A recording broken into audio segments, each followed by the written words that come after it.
you. We have our next masterclass coming up, and we have a world-leading CMO joining us for talking about go-to-market and a very interesting personal story as well. So we will get to hear from Chris Foltz as he comes on stage. Chris Foltz is is also connected to Founder Institute globally. Hi, Chris. What's up, Awesome my that you friend? could How are join you? us. You didn't tell me I Everything was is going to good. have to follow such an amazing person like that. I mean, I got to drink more coffee or something. I learned a lot. Great, great that you enjoyed that. But Chris, before we move into your masterclass, why don't you tell our audience a little bit about yourself? Well, certainly, my name is Chris Foltz. I'm one of the global entrepreneurs in residence at the Founder Institute, which is just an amazing program. And I get to work with a lot of amazing people like my leader right here tonight. Also, my day job, I serve as managing director of Responsible Solutions, which is a global advisory for startups, large corporations. We build initiatives. We do a lot of things that other people can't accomplish. We're based in Silicon Valley. The company's been around for nearly 30 years. But I will talk about my background in the first couple slides, and I think you'll find it interesting for certain. Awesome, Chris. Great. If you have something to show, let's take it on. I'll just move myself into the background now. Well, you're always there in the forefront. Trust me, my friend. Is my screen showing now? I'm just trying to see, not yet. It's a black screen yet. Oh, there you go. Ah, got it. Yes. All right. Well, I really appreciate the introduction and everything. I'm going to give it to you real tonight, everyone. A lot of people assume that because I'm on this side of the stage and I'm here to just talk about all these successes and whatnot in my life, but quite frankly, go-to-market strategies that defy the status quo is what I'm in the business of. And when I say defy the status quo, it's all about not necessarily focusing on the successes first, but on the product and outcome of failure, a very controversial subject in the startup world. All of us are fearful of it. And quite frankly, the fear of failure is one of the biggest reasons why startup leaders end up going in the wrong direction. So I feel it's important to tell you how I failed my way to this stage with you tonight. When I was a child, I really thought for certain I was going to be an astronaut. That's all I talked about. 1991, I was even part of a NASA program. Then I went to Space Academy and got my first dose of reality. They have like height and weight requirements, and I was always a fat kid. So I realized right then and there that I wasn't going to be able to be an astronaut. But someone told me that Congress is the one who controlled the budget for NASA. And perhaps if I could become a congressperson, then I could change the rules and end up being an astronaut. So I listened. My uncle was involved in politics. He was a lobbyist in the Republican Party in America. And then he introduced me to this guy when I was about 15 years old, who was running for United States Senate. He ended up winning that campaign, and I was his youth director. So it was my first foray into real politics. From there, I met a US congressperson who happened to be the chairman of the Small Business Committee for the United States House of Representatives. So I got a real world understanding of the differences between Main Street and Wall Street and everyday people that are entrepreneurs leading the way in communities in large corporations. And it was his campaign manager that actually got me involved in the first big race that I was ever part of in American politics. And, finally, out of a room of all white guys, and I moved over to one of the most influential people in my life, Elizabeth Dole. You see, a lot of people don't know who Elizabeth Dole is, ironically. She ended up being a United States Senator in America. But before that, she had a fairly significant career. She was president of the American Red Cross. She was Secretary of Transportation for the United States, Secretary of Labor for the United States. But what most people remember about Elizabeth Dole is that her husband was Bob Dole. And this is the first time I realized in politics that, it doesn't necessarily matter if you have the best backstory, the most experience, the best concept, the best campaign. It's really what ends up happening throughout the process of your life that plays a huge role in everything that happens in your future. Elizabeth Dole announced her campaign for president. It was my first time traveling. This was before I even started college, and I'm in my first presidential campaign. And it was tough, the 2000 presidential campaign. I spent time in 1999 working on this race, and ultimately it proved too hard being a woman running for United States president against a class of about 20 males in one of the most contested races in America.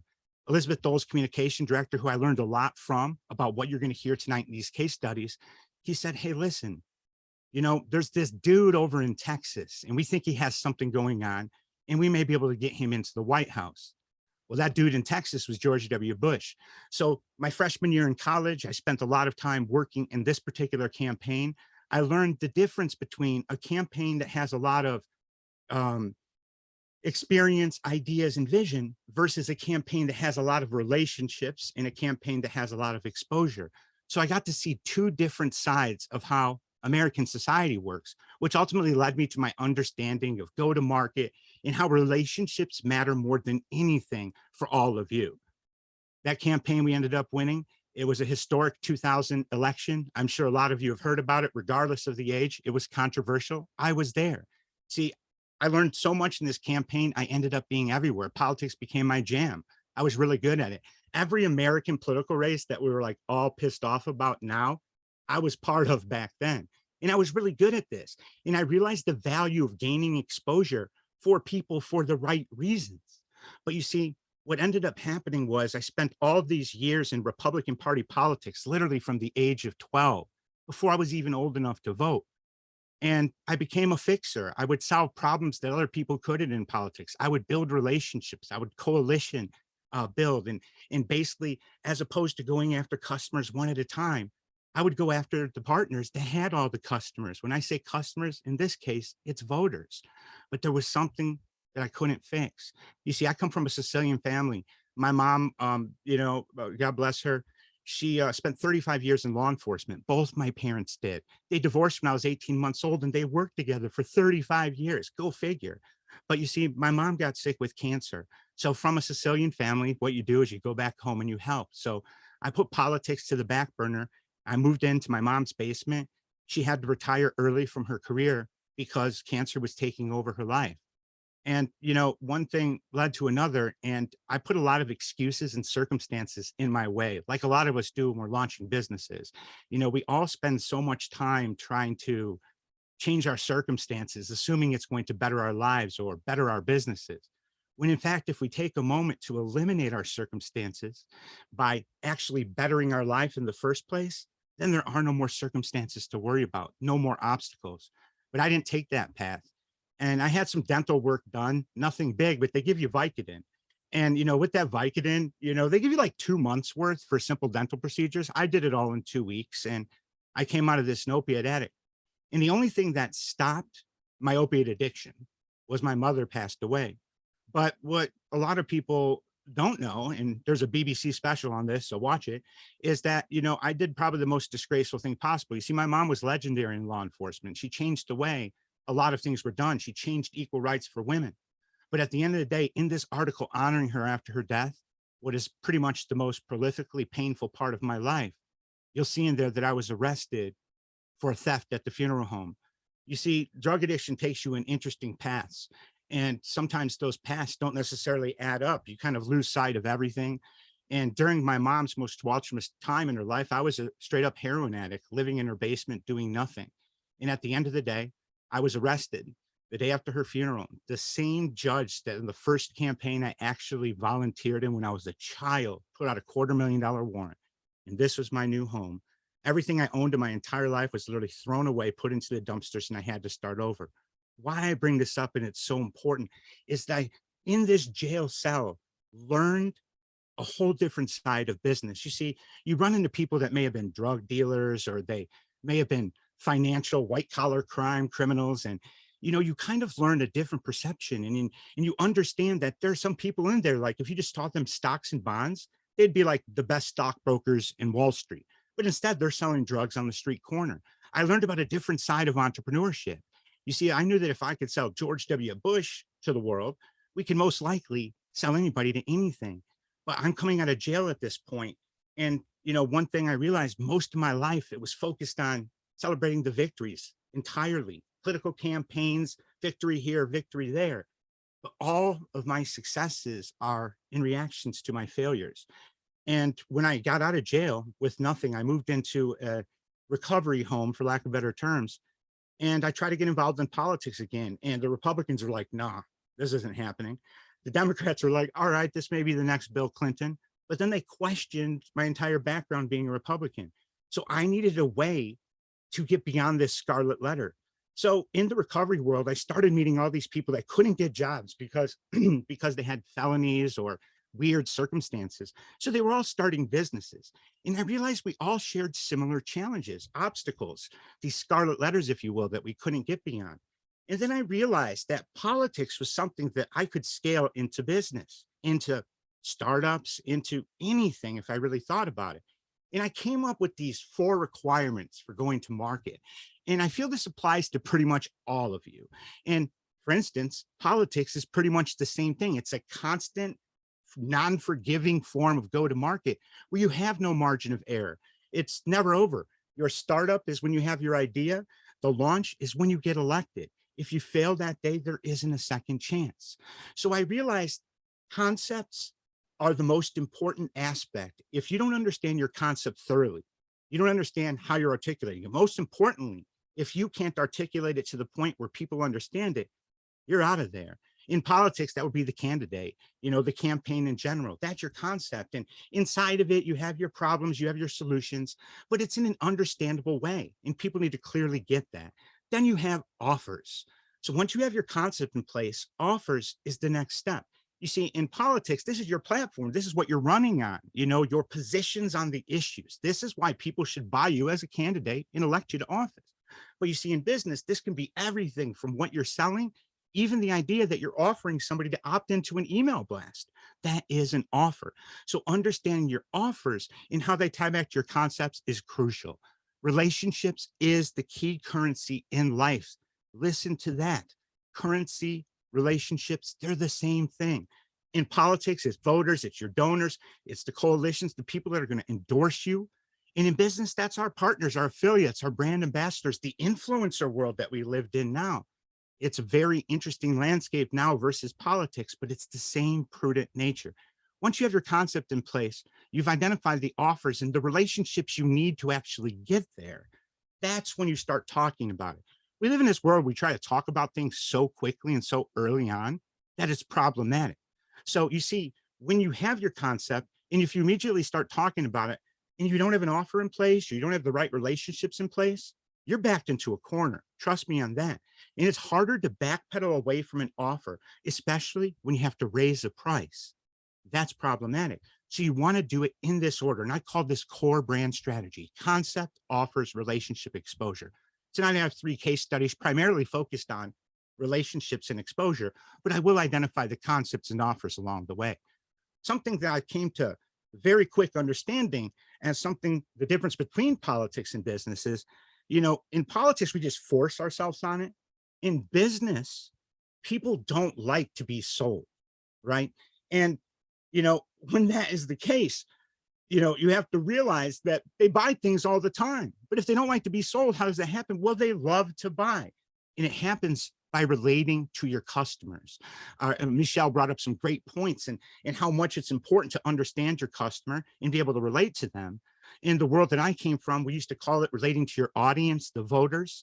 And in a modern society across the board, they would call this they would call this stakeholders. So we live in this social impact focused world right now, which I love. But with that comes an entirely new glossary. First case study I'm going to talk about tonight is how you turn your early adopters into your marketers. I had this person come to me, Dr. Robert Wolf, a celebrity dentist, very well known for his product line, Smile Actives. #1 selling tooth whitening product in the world. Any tooth whitening pen or anything is a derivative of this product that's out there. He came to me and he said, hey, listen, Chris, we're going to market. We've historically done buy one, get one offers.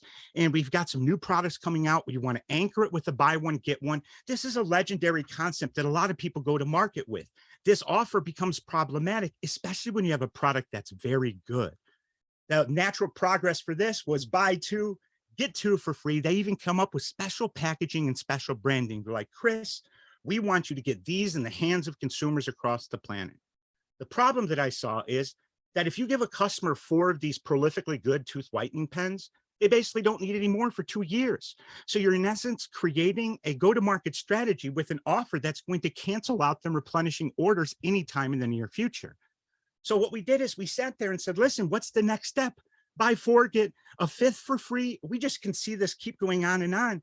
The unit economics were there, but it didn't make sense. So what we did is we went back and revisited the original buy one, get one free offer, which nowadays we're looking at it as something that applies to everything. It closes business, it closes the door, but you need to think about, is that the best way to get to the overall goal that you want? Most of us think that numbers like as many units as we sell, that's the number we want to focus on. Really, you want to think about this. In this case, new customers who love the product means lifelong customers that keep buying it. So we wanted to stop cutting our legs off and we wanted to focus, and we made a minor change. Buy one, give one for free. We came up with a simple campaign where when people bought one of these pens for $25, we would send one to somebody that they asked for. And in order not to intrude on people's lives, we also issued them a code that they were able to use that was able to give away a pen for everyone that they bought. Now, why this mattered so much is the unit economics were better. The cost of putting 4 pens in a custom box for $50 was far more than the cost of sending one pen to somebody and paying for the shipping in it. But we knew that when we sold that pen, that second one, which we prohibited from being mailed to the same address, got us a new customer right away. And so it also gave us margin for an affiliate program. We called them brand ambassadors. We went to some of the top people in the Chicagoland area and around the country that were not the traditional influencers that were just winning on social media. These guys were in the actual media, right? So when you have people that actually have the media cameras as their audience, it changes the entire dynamic. These relationships lead to additional exposure. And we got it. We got these doctors and these dentists and the coolest events in Chicago. They sponsored all of them. You can see Smile Active's logo everywhere, giveaways everywhere, sales everywhere, major brand exposure by just rethinking the buy one, get one, even calling it BOGO still. But buy one, give one away. People like to give things. People like to think that they have the answer. People like to look like heroes. Let's give our customers the opportunity to grow more. Second case study I'm going to talk about tonight is how we turned competition into customers and also our biggest brand promoters. Somebody brought up the idea of healthcare. This doctor came to me, Dr. Sev Reineck. He's a prolific startup investor. You know, he owned a minor league basketball team and league in America. And, you know, he came to me and he said, hey, Chris, I have this surgical center. I have some new tech. I have a new concept on concierge surgical medicine. And I need to get more customers and more doctors in order to do surgeries here and launch this startup concept. And one of the challenges he said to me is like, Chris, we need to get so many of them because we're down on revenues because insurance companies are not reimbursing as much for people to actually pay for the entire surgery. Let's say you need a $5,000 outpatient surgery in America. We unfortunately don't have universal health care the same way that other countries have. In this situation, your insurance company may pay $4,000 of it. That's a lot of a $5,000 surgery. But if you don't have that $1,000, that means the surgery is not happening. You'd have to pay a $1,000 copay. And if you don't have it, no surgery. So there was a huge gap here. And the insurance companies also caused the same gap to exist in children, because in private insurance, children are not covered beyond COBRA unless you're paying money. So if you can't afford premium health care, even so, if somebody's a child, it's not universally protected. And he said, even the large insurance companies are neglecting this. And if this person doesn't have surgeries done in a surgical center, there's no revenue coming in. And what we realized though, is that in order for him to get more customers, more patients, he needed to get the best surgeons to work in his surgical facility. At the same time as he needed to eliminate the barriers for those patients that couldn't afford things. So if we came up with a model that actually paid for the out-of-pocket expenses, which triggered the much larger checks coming in from the insurance companies or the government healthcare providers, would that be less expensive than us spending money marketing? We did the unit economics and it was. So for us to go upstream, eliminate the barrier to people getting surgery, it was actually cheaper than the traditional marketing campaign for his surgical center. So we came up with this concept. We called it Project Hugs, helping uninsured get surgery. And when I say concept, I'm going to tell you about the offers and how we went to the next step. So we came up with that concept, realized this is a marketing campaign. We came up with it on, I believe, a Monday. And this is what happened in the preceding 7 days. The next day, we came up with the offers. We built the website. We had a way to opt in. We had a way for brand ambassadors to sign up. But then previous client reminded me, we need to build the cool kids table. We need good relationships. So just like I hooked Dr. Wolf up with some awesome brand ambassadors, we did the same thing here. Television people, leaders in fitness, celebrities, I'm down on the bottom, probably like the least cool there.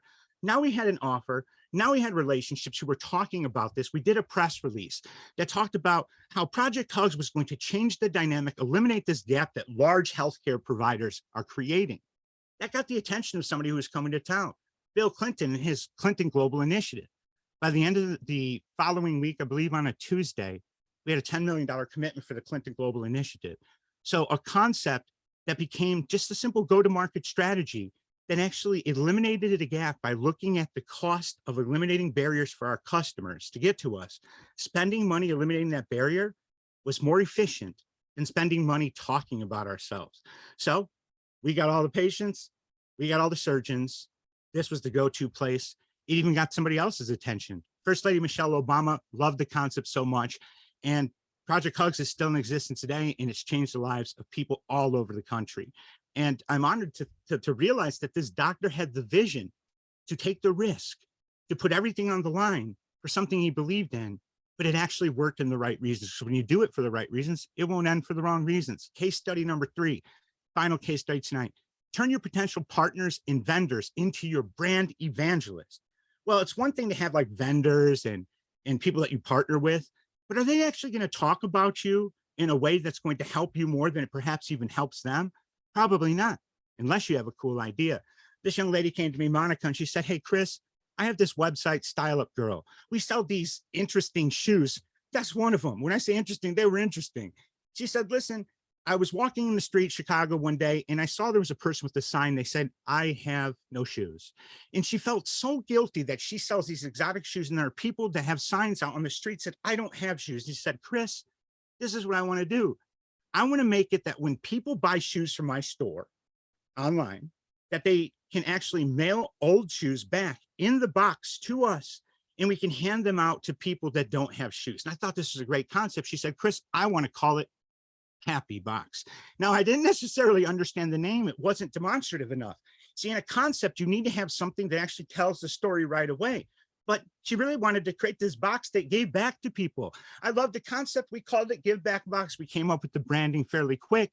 And the first thing we did was put up a social media graphic, just like everyone else. We created a pilot. We understood that the idea of taking some photos like a lot of people do online and posting it up there was one thing, but we actually needed to make this work. So we put in some envelopes into her product boxes, explaining everything. This was the final version of the first envelope. Trust me, the first one that went out didn't even look this pretty. Got our first boxes back. This is one of my conference rooms in Chicago. And we were so excited to see what was in this box. We had a couple other boxes as well. And we're like, all right, I hope these shoes are okay. I hope they're not too gross or anything like that. We opened up the boxes and we realized right away that there wasn't just shoes in there. There was art supplies. There was a gift certificate in one of them. There was a pair of brand new shoes for children in one of the boxes, and tons of clothes. See, people didn't actually have shoes. People that were buying these weird shoes, no offense to Monica, these weird shoes online, they didn't actually have the kind of shoes that they would mail back that would be beneficial to somebody that doesn't have shoes. You know, they have very impractical shoes, but they had a lot of other things that they wanted to give back. And as the boxes came in, we realized that it was really catching on. So we needed to figure out what we were going to do with this interesting concept. You know, so we created a little campaign and we started getting some early interest. So we put out a press release talking about Give Back Box and this interesting concept. And somebody said, hey, listen, a popular fashion website in America at the time, they said, hey, Chris, we have larger boxes. We have cool, trendy people. We think we can upclass this a bit. Let's go ahead and run a pilot, you know, during I think it was right around Thanksgiving time, to get Karma Loop people to use this label, mail stuff back, but you need to have a central place because it seems chaotic. Monica established a relationship with Goodwill, great place in America to donate things, who have an entrepreneurial model help take used things, sell them, and get people back on their feet. So, all right, we have our central location to ship things. That got somebody larger's attention. One of the top electronic stores in America online, Newegg, they're like, listen, we got even bigger boxes, whole different audience. Maybe we can get some computer items or some stuff like that for people that have them, the need for them to get to the next levels of their life. And that caught even a larger company. They're like, hey, we've got way bigger boxes than these other people. We're Dell. We ship big, old, archaic CRT computers, so we can put anything in here. That's not actually what they said, but I'm making fun of old school computers, I guess. And in there, finally we're like, one of Monica's original goals was that she wanted to get her shoes sold on Amazon. But everybody sells everything on Amazon, right? It's not a hard barrier of entry to get there. But when Amazon reached out to us and said, hey, listen, we want Give Back Box to be our holiday seasonal promotion, we were blown away. See, it happened so quickly. It happened so quickly in a matter of months between the idea that the concept came until the idea that the largest online vendor in the world said, we want to pilot your program. What started off as a go-to-market strategy ended up being the pivot for Monica. Give Back Box became her brand. She sold Style Up Girl off. I believe she might still be a partner in it. It's been renamed, and it's been one of the most successful journeys I've been part of. Monica and Give Back Box has been all over the place, distribution centers across the world, eliminating the problems that a lot of people take for granted. And she did it all as an individual entrepreneur that had an idea and concept. And the power of relationships grew so much that here's where Monica's at today. These are the brands that do their give back models through what was a go-to-market strategy that ended up being the new brand and the pivot. And it was a prolific thing to watch and see how it all went down. And what I realized is that it's okay to pivot. It's never too late to pivot. It's okay to realize that sometimes a concept that you come up with, help market your brand, may be the thing that actually change it. Because the most important thing to take into consideration that a lot of people overlook is that, people like, Chris, we're disruptive, we're changing things, we're so different, all this. I hear it every day. Trust me, authenticity is the new disruptive. I've realized this the hard way, but one thing that I realized this past year, I know it was brought up earlier in the intro, Chris Foltz, one of the top CMOs, I've always taken an unorthodox approach. I have hundreds of case studies like this where unique things have happened, and that caught some people's attention. And my mom always made me promise to surround myself with people that were smarter than me. A lot of you in the room tonight are smarter than me. You have amazing startups that I would have never even came up with the idea or thought about in a million years. So when I was asked to join a room of people that were smarter than me, I couldn't believe it. The IRG 100, the top 100 CMOs in the world, this is based in the Netherlands, companies like Unilever, Facebook, Google, Ford, Nissan, all of their CMOs. And crazy Chris Foltz from Rockford, Illinois, who took an unorthodox approach of scaling politics into small business, into entrepreneurship, into charities, and into initiatives. And, it made me realize that the most important lesson that I walked away with, and I said it earlier, throughout my entire life, that helped me understand and helps me center myself when it comes down to things like go-to-market strategies and maintaining humility on everything, which I encourage you all to do, is doing things for the right reasons is always, always the way to go. Because if you do things for the right reasons, they won't end for the wrong reasons. And I think that's the tragic tale that happens with many of us, where we're thinking about things like, numbers, social media followers, this, that, and the other. All of those are a means to an end. Understanding where you're at today is the most important aspect of being able to get to where you're going tomorrow. And we must always, think of these three things, and I'll leave it with you. 3 lessons quickly. Never forget where you came from. Never lose sight of where you're going. And focus more on what makes us all the same versus what makes us different. What makes customers the same as us, what makes our team members the same as us, what makes everyone else the same of us. That's where you're going to get your answers. So I appreciate this time with all of you tonight. For those of you that are part of Founder Institute, I will see you there. I'm a mentor in the prolific Nordic program. And I believe October 7th, I'm speaking in Stockholm Startup Grind, which I'll talk a little bit more about my interesting background and how it led me to where I'm at today.